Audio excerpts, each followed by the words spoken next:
Welcome. Well, you're at home with Jim and Joy, and you are an important part of our EWTN family, and we're delighted, and we know it's a privilege that you have welcomed us into your home. Well, we would like to hear from you, so send us an email with a question or a comment to jimandjoy@ewtn.com. Well, today we are going to bring to you a show that we taped a while ago. His name is Steve Dawson. This guy was lit, on fire. His great website is called Street Evangelization.com. He's the founder and the director of St. Paul Street Evangelization, where Catholics go to the street and evangelize, and they talk about Jesus. It's really powerful. Steve had a great testimony. He experienced radical conversion himself, and those of us who really know ourselves to be sinners saved by grace and mercy in the Lord Jesus Christ and through the sacraments of the church, you want to go out and share. And Steve just has a beautiful program to work with you on how to share the faith, your own personal prayer life, spirituality, materials, and it really works in forming Catholic people to go out onto the streets, maybe set up a table, you have some literature with you, and to make a beautiful presentation, how to listen to people, how to listen, how to share, where to land the plane so that we can share about that. And he takes people, you're kind of like the bridge from the street into the church. I think that's one of their sayings. Yes. From the street into the church, we're a bridge. And it's not simply, and it's most profoundly about Jesus Christ. But in a lot of forms of evangelization, it's about you pray, you meet Jesus, and that's kind of it. He's saying, no, your work's not done till you bring them into the church. Right. Bring them to Christ, bring them into the church, give them opportunity. And so he has all the materials available for you. I'd also recommend, this goes hand in hand with our media missionary ministry. So go to ewtnmissionaries.com, ewtnmissionaries.com, and join together with evangelization, get the materials from EWTN. You can use them in street evangelization. So I think street evangelization people need to be media missionaries. Right. And maybe media missionaries become street evangelization people. Well, all it is taking Jesus to the streets and your witness for your love of the Lord out there, and saying maybe you've been separated from the church, maybe you haven't been to confession in so long.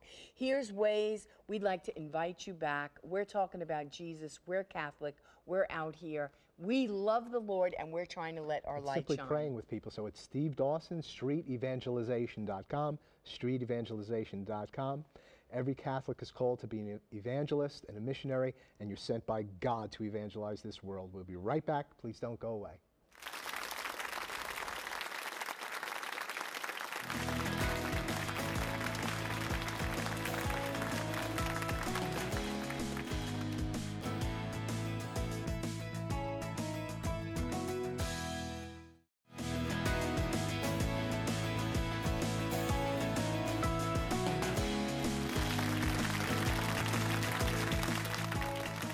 Our pleasure and delight to have Steve Dawson with us. He is the founder and national director of St. Paul Street Evangelization. Now that's exciting. It is. He's an evangelist, so I'm excited about the show. Oh yeah. So, but I want you to tell our family at home all about Steve, where you were born and raised, and your marriage and your kids, and all the good background stuff, so we can get a gist of who you are. And the little angel you've been all your life. Sure. Well, yeah. So I was baptized Catholic. I was, but at that time, actually, my mom was falling away from the faith, and my father was nothing. He was not raised with any faith at all. And my mom had me baptized because I think she knew deep down that that's what you're, supposed to do. Right. And, but, I don't remember growing up talking about the faith. I don't remember really learning about the faith. I did go to CCD. I went to, got my first communion. Mm-hmm. But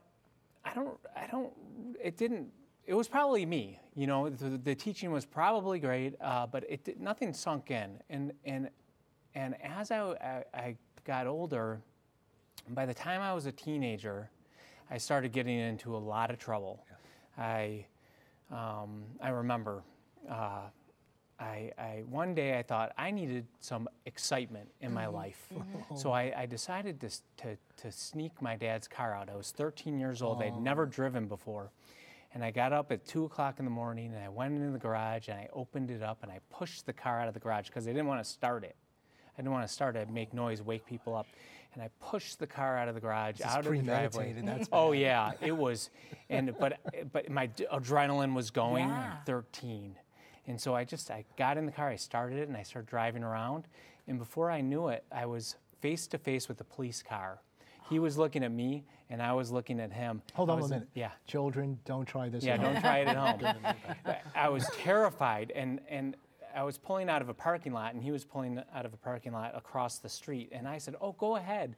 And he said, you go ahead. And I said, okay. And so I was just driving, and, I was probably under the steering wheel like this, Bless And your I heart. drove, and eventually I came to a stop sign, and he was not behind me. So I said, I got to get out of here, and I floored it. And I was going 60 miles an hour in a 25, and I stopped, and I was like, thank you. I'm free, I'm away. Yeah. And then he's right behind me, flashing lights, and I took off. And I Now got in a you're running from the police. high-speed pursuit. At 13. 130 miles an hour. Oh, my brand good new Lord. Thunderbird Super Coupe, and I was coming around a corner, and I couldn't stop in time, and my car went sideways, and I hit a guardrail, and I cut it in half. And it just came to a stop, and I didn't know what to do. So I tried to start the car back up, and it wouldn't start, and it seemed like forever. And then the police officer was at my window, and the electrical system of the car was still working. And I rolled down the window, and I looked at him, and I said, the only thing I could have think of saying, I said, what seems to be the problem, Oh, officer? my gosh. He was not happy. He pulled me out of the car. He arrested me, and it went from bad. I spent the night in juvenile hall, and I was under house arrest for that whole summer, and it just went from bad to worse. And this dropped my mom to her knees, and she had a reversion of faith. And she met a very holy Catholic priest in Detroit, where I was growing up, named Father John Harden. Right. And what happened was he discipled her back into the faith, and then she had everybody praying for me, but I didn't want to hear about God at this point. Yeah. I got into a lot of bad things, drugs and alcohol, and just living for myself, living for myself. But in my 20s, I was still on the wrong path, and I realized I wasn't happy. And my mom kept saying to me, if you want to be happy, and if you want to stay out of hell, you got to. Say that?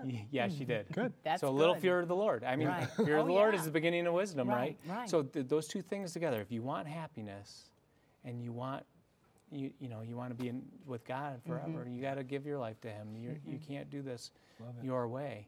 And I didn't want to hear that, but at some point, I said, what do I have to lose?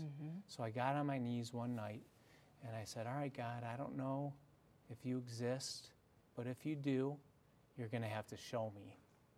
And I didn't get an apparition. Yeah. I didn't get infused knowledge or, that happens. It didn't Right. happen to me. But what I did get was an intense desire to search for truth. Intense. That's a From very grace. intense. Right That's after a that prayer, grace. soon thereafter. you had Yeah, this it's thought. very soon after. Wow. And at this point, I was asking the questions. Does God really exist? You know what I mean? Does He exist? And I wasn't saying, oh, I'm going to become Catholic. I just wanted to find out, is God real? So I studied, and at some point I came to believe that God did exist. Yeah. But who is this God? Right. Who is this God? And I'll tell you what, the last thing I wanted to do was become a Catholic or a Christian even. I thought, Buddhism sounds cool. Right. The movie stars are Buddhists, or you know what I mean? Right. You don't have to. This Christianity seems really radical. You got to change your life. These things reform. But at some point, I said, I got to look at this guy, Jesus. He was different from all the other religious leaders. He said something different. He said he was God. He didn't point to God, he pointed to himself. And I, I just the Lord, liar, lunatic. Yeah. Right. C.S. Lewis. Yeah. Yeah. Either he's God, or he's a nut, or he's a bad man. Right. But he couldn't have been a good, just a holy man, So anyway, eventually I came to believe that Jesus is the Son of God. So who did you start bumping into, meeting, that kind of got you focused not only on your internal transformation, which you need, but decided to focus you back out in ministry to the streets and to the world? What was going on? Yeah, well, the first thing that happened for me is I was on fire as soon as I came back and I really made it my own. I realized that, if this is true, everybody needs to know this. Yeah, I mean, if I really believe this and I just keep it to myself, that'd be like the guy who has cancer, the cure for cancer. And he doesn't tell. And he won't tell anybody. Right. He just, because, I'm too scared, or what are people going to think of me? And I didn't really, I thought, getting out there with the faith or sharing it I thought it would be weird and uncomfortable and things like that. But I knew I had to do it. As the Catechism of the Catholic Church says, in several places, paragraph 1816, for example, for the disciple, evangelization is necessary for salvation. And it makes sense because if you're a disciple and you believe what the church teaches and you won't share it, then that's serious.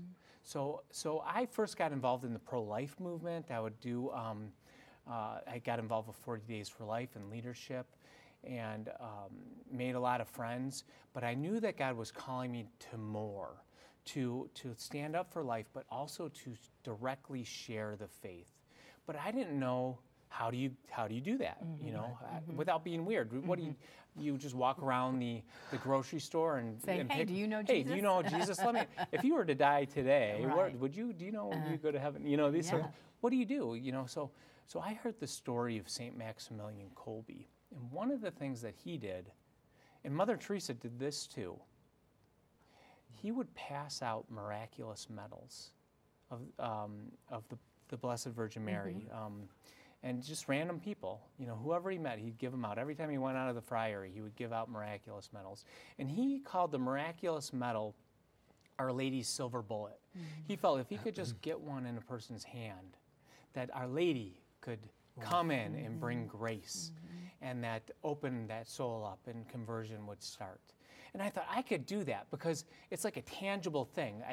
So I bought 1,000 miraculous medals, and I said, I'm going to give all these out. And so I did. I just would, I was at the grocery store. I'd give one to the cashier. I'd say, hey, would you like a miraculous medal? And 95% of the time they say yes.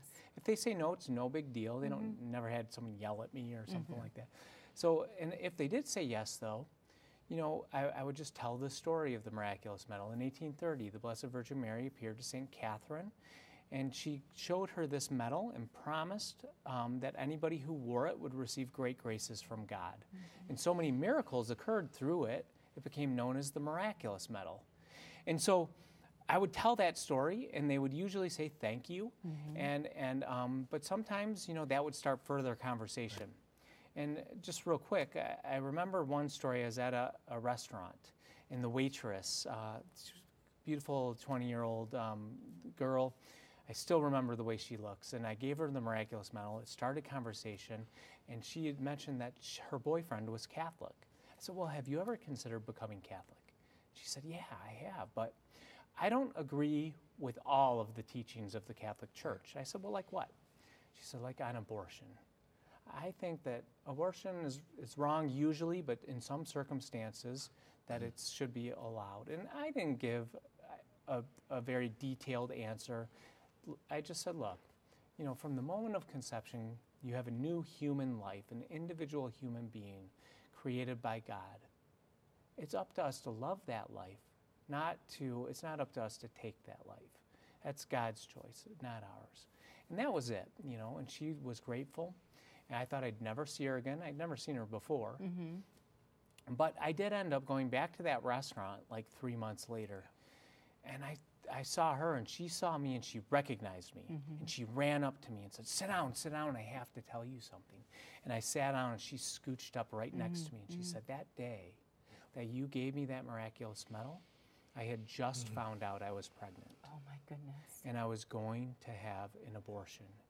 And I knew that God had sent you to be a sign for me to keep my baby. And she opened up her jacket, and she was pregnant. And that baby was born. And I said to her at that time, I said, well, that's awesome. We're going to get that baby baptized, right? And so the next step. But the point for me, this was one experience where I realized that 2-minute conversations with people that I'd never met before, that God could use those conversations to bring grace and to change, healing, to save and lives. Save lives, Right. to bring about conversion. I had people coming back to the faith or into the faith or all sorts of different things. It's a miracle. It is. But Steve, tell us then, how did this develop into your ministry of St. Paul Street Evangelization? Yeah, so basically, like I said, experiences of talking to people, those 2-minute conversations that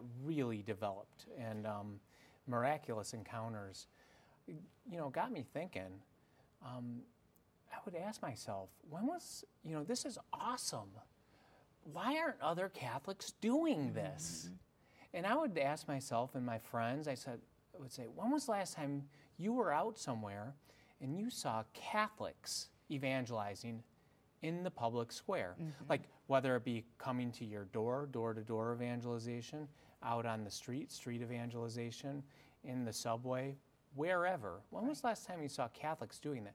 And for me, I had never seen Catholics. I had seen Jehovah's Witnesses, Mormons, Protestant Christians, our brothers, and a lot, all sorts of different religions, but no Catholics.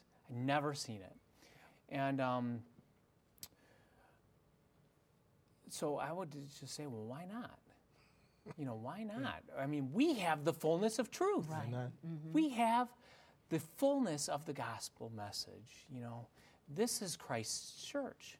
So organizations, religious groups who have just partial truth, and some very deficient truth in some of the organizations, are taking Catholics away, are growing exponentially because they're out there, they're trained to talk to people, and they're out on the streets, and why aren't we doing it? And so when I would ask my friends or my wife, I'd say, when was the last time you saw it? They said, never.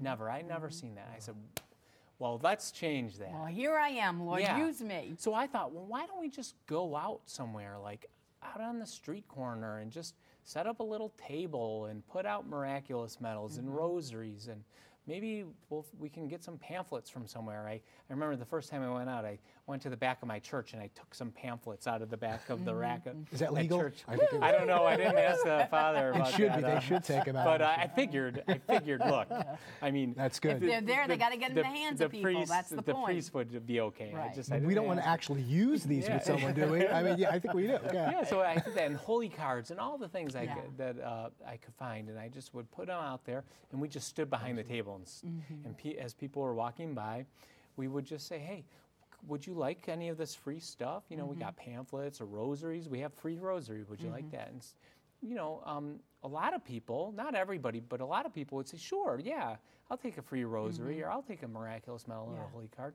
And then you just start the conversation. Oh, are you Catholic, or do you go to church, or where do you go to church? Or if they take a rosary, did you know that the rosary is a prayer? Like so many different questions that you can get the conversation going. Now, not every conversation goes,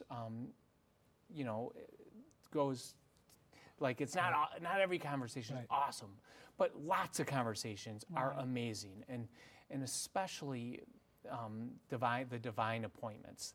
It's like you're there and God sends you a person. That happens. Right, because I don't want people coming away from this time thinking, well, he's really wonderful and what a great story. I'm really glad he's doing that for us. Yeah. So how did other people begin to catch this? And because it's growing all over the country, different parts of the world, how did it begin to spread? Yeah, I mean, I was shocked, because one of the things I thought, wow, why aren't other Catholics doing this? This is awesome. This is amazing. The Holy Spirit is really here, People are coming back to the church. People are coming into the church. And I thought, if I could just share the stories, like of the young man who went to confession, if I could share that story, then I can encourage other people to do the same thing or something similar. And so I thought, well, why don't I just like get on social media and start a Facebook page and a Twitter account and share stories and take pictures and what happened was it started spreading. And people would share it, and that's how this social media works. One person sees it, they like it, they share it, all their friends see, and it kind of, and people would started getting in touch with me from all over the country. They would ask me questions like, how do you do this? Where do you get a sign from? Where do you get rosaries? Where do you get miraculous medals? Do you have any sort of training? And on and on. And so we had to start developing resources and helping people get started. And you know, the first summer, we had 10 teams by the end of the summer. And then by the end of the first year, which was maybe 8 months, we had like 80 teams. And then the second year, over 100. And then now we have, it's been only about 4 years, almost 300 teams. And thousands of people involved. And not everybody, one of the misconceptions I thought this was going to be all about apologetics. You needed to be a theologian. I really studied up all the hard questions. But what I found is any Catholic can do this. And so that's one of the things that we try to encourage. You know, some sort of training, a little bit of training can be helpful to give people tips. And we have training. But any faithful Catholic who loves the Lord and wants to share that with others can be an effective evangelist. So as we were telling people this, getting people on board, thousands of people started getting involved, you know, and that's where we're at, and it's amazing. So you can train people in that particular way and format of street evangelization, setting up a little place there, what you have, how you. Is there also training for people who might not go out into the streets but are saying, I don't know how to do this. Yeah. I'd like to have a conversation with somebody. How do I do that? You offer training. Yeah, well, our training is basic evangelization training. We have both online at our website at streetevangelization.com, and we have a whole members website that's dedicated to evangelization training, basic evangelization training, catechetical resources and training, and all sorts of different things. Any Catholic will gain from this, whether they want to evangelize out on the street or in their homes with their families, with their coworkers, whatever, you know. And we also do a lot of this training for dioceses. This week in Birmingham, right here on Saturday, we have a training here in this diocese. Our good friend Adam Ladner, who's our team leader, one of our team leaders down here, is leading that up. So we do these trainings all over the country, and it's for everybody. Evangelization is for everybody. Now, not everybody might be called to street evangelization, but everybody's called to be involved somehow. We have a lot of people who just come out with us, and they just pray for our teams, while other people, and then by the time the day is done, then they're evangelizing. They can find you at streetevangelization.com. Steve Dawson, ready to train you. We'll be right back. Please don't go away.